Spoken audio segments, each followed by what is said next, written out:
And we're back doing the thing. It's been interesting. Choking. Been fairly consistent with these over the last 6 months. That's kind of cool.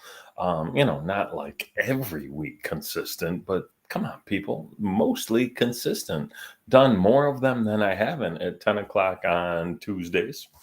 And here we are today in the United States celebrating our Independence Day. Heard an interesting thing the other day, and no offense to my friends across the pond, but said England, Great Britain, the UK, call it as you will, doesn't have an Independence Day. Do you know why? Yeah, because people are celebrating their independence from them. I was like, dang, man, that's kind of cold and kind of true. Very, very interesting. So interesting that I don't think too many people from that great island or set of places is going to be watching this. But if you are, flip me the bird or call me a bird or whatever you want to do. I don't really mind. Truth is truth, whether we like it or not. So we're going to get back into building relationships. Tip one: don't piss off an entire country of people in one sentence. That seems like a given, but sometimes you find relatability in doing that too, right? What's the old saying? The enemy of my enemy is my friend. So maybe you can use it to your advantage. I have no idea. It's interesting getting on here live, waiting for a couple of people to show up, incessantly babbling about nothing. Yeah, it's entertaining, mostly for me. So, we're going to get back into this networking thing. Last week, I started the little series on using networking to get better results, right? Actually, it was called Get Better Results from Networking. It's a presentation I gave on June 23rd to MEMA, OESA, the Original Equipment Suppliers Association. And, it's more than that, though. It's a presentation I've given, shoot, probably 300 times over the years. Not this exact deck, but this content. In fact, mentioned last week, and I'll mention it again, that I gave the presentation so many times that it turned into a book called Be Connected. And if you're interested in that book, message me and I'll get you a copy, or send me $20 to paypal.me/trybean and I'll get you a copy. Either way works for you. But a lot of the stuff you're going to hear today is in that book. The training came before the book, but it's the same kind of stuff. So I'm going to go over here. I'm going to flip open my little screen. I'm going to probably do this in the proper order, which means I'm going to hit the share screen button, and then I'm going to go over there and do that. Let's see. There's the share screen button. And here's the thing that looks like my presentation. Where is the thing that looks like my presentation? You would think that, by 10 a.m., you could kind of have your crap together and be able to pull these things off seamlessly. Not me, people. Not me. I have the unique and uncanny ability to be late to a 1 a.m. meeting. Wow, it's the very top one. That doesn't make any sense, but okay. Yeah, I can be late to a 1 p.m. meeting. That is super impressive. Not everybody can pull that off, folks. I can. So we were through a lot of this, and in like, by a lot I mean like 1/5 of it. And so we had left off at this follow-up process, which I think is a really important thing to understand. And we're really still in the even before you go to a networking event section. And it's because I want people to understand that there's a certain attitude that you have to take into the event. And that attitude isn't, what am I going to get? That attitude's got to be more about, what do I have to offer? There's an old adage popularized by a gentleman named Dr. Ivan Meisner. You may know of Dr. Meisner. He started BNI, which is the largest professional networking organization on the planet. They've got groups and chapters in, I don't know, at least 50 countries, certainly multiple in every state. They're doing exceedingly well and have for many, many years. In fact, I used to know a lady that worked directly for Ivan in the 80s. And she started the group that Frank Agan now owns and runs. And he purchased years and years ago, about 20 some years ago, from her directly. And so, yeah, it was kind of cool. So the lineage kind of drops down, and it was some of the foundation of what started Motor City Connect years and years ago in 2006. So anyway, enough of that. Let's talk about the things we really came to talk about.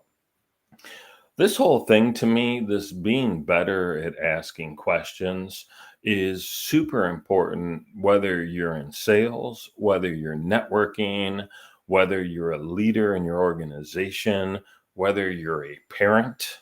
All of this stuff can get you much closer to the information that you're looking for.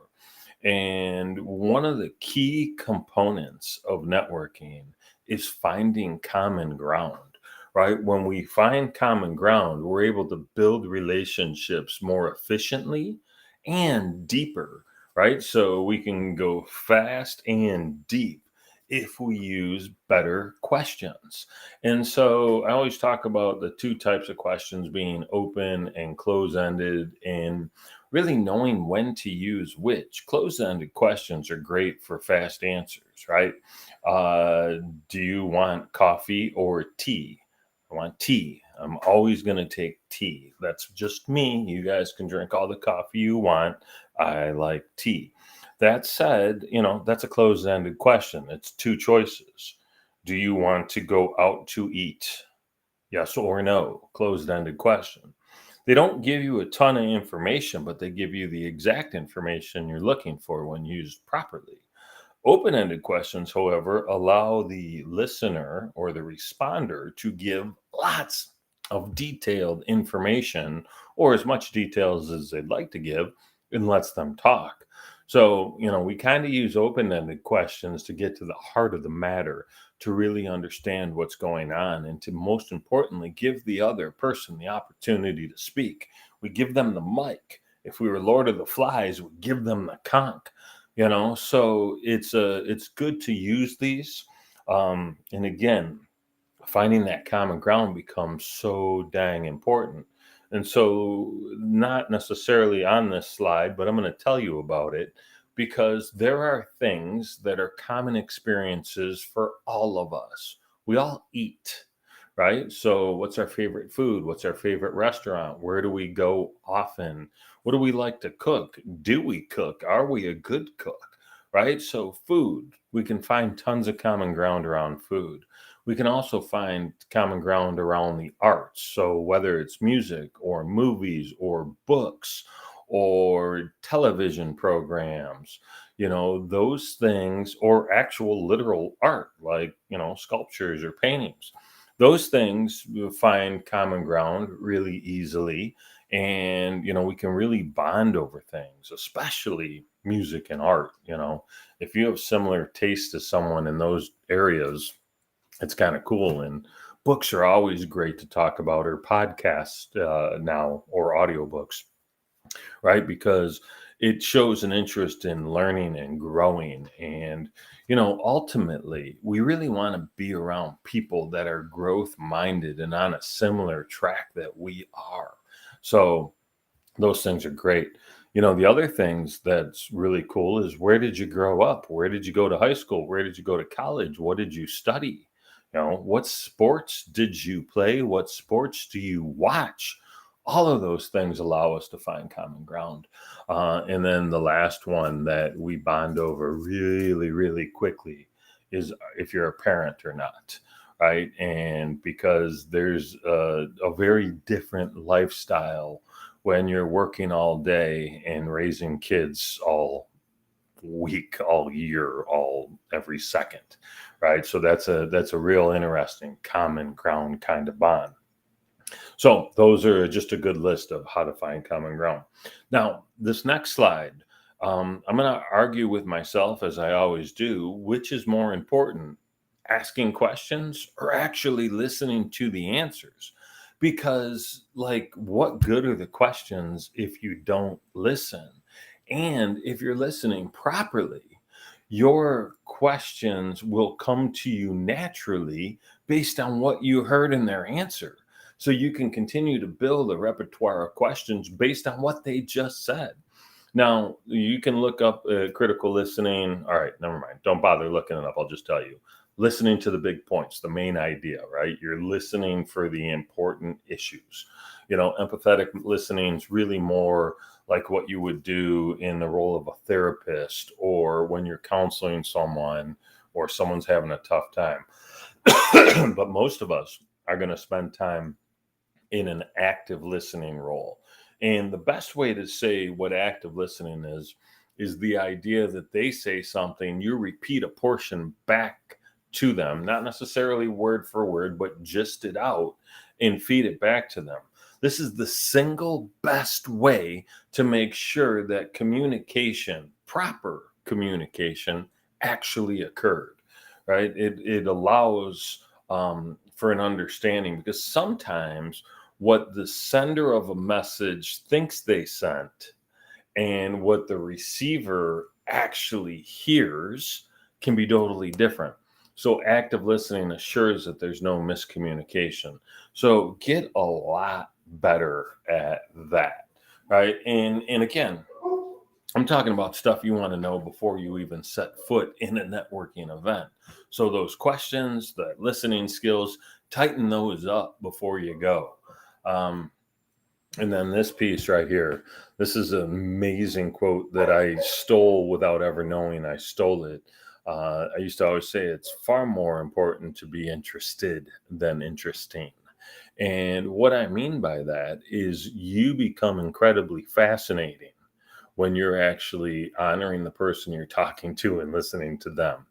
I've said it a number of times, I can talk to someone for 10 minutes, speak for 1 minute, and they'll think I'm the most fascinating conversationalist they've ever met. Why? Because we're talking about things that are important to them, right? I use my questions to drive a conversation that allows them to tell me more about who they are. And oh, by the way, in case you didn't get the memo, everybody's favorite topic is the same thing. Moi, right? No, not me, Terry, but you, right? You yourself, that moi.